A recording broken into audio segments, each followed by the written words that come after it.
എന്താ കഥ? സുരേഷ് ഗോപി അപമാനിക്കാൻ ശ്രമിച്ചവർക്കെല്ലാം തന്നെ നിരയായി കിട്ടുന്നുണ്ട്. നല്ല 8ന്റെ അല്ല 16ന്റെ പണി. ലൂർദ് മാതാവിന് സുരേഷ് ഗോപി നൽകിയത് സ്വർണ്ണമല്ല ചെമ്പാട് എന്ന പച്ചക്കള്ളം വിളിച്ചുകൂവി കളിയാക്കാൻ നടന്നവരുടെ നേതാക്കന്മാരല്ല ഇപ്പോഴേ ശബരിമലയിലെ സ്വർണ്ണം കട്ടതിന് അകത്തായിരിക്കുന്നു.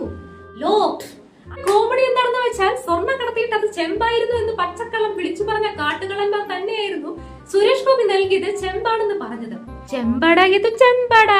എന്താ മക്കളെ, ഇപ്പൊ സ്വർണ്ണവേത് ചെമ്പേതെന്നൊക്കെ തിരിച്ചറിയാൻ പറ്റുന്നുണ്ടോ? ഇനി തന്നെ വേറൊരു മുതല.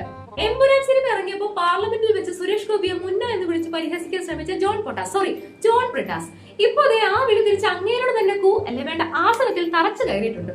അന്ന് ഇങ്ങേരുടെ മുന്നാവിളി കേട്ട് രോമാഞ്ചം കൊണ്ട് കൈയടിച്ചവരൊക്കെ ഇന്നലെ ആ PM ശ്രീ വിഷയത്തിൽ അതേ ബ്രിട്ടാസിനെ തന്നെ നീട്ടി വിളിക്കുന്നു, നീയാണടാ യഥാർത്ഥ മുന്ന എന്ന്.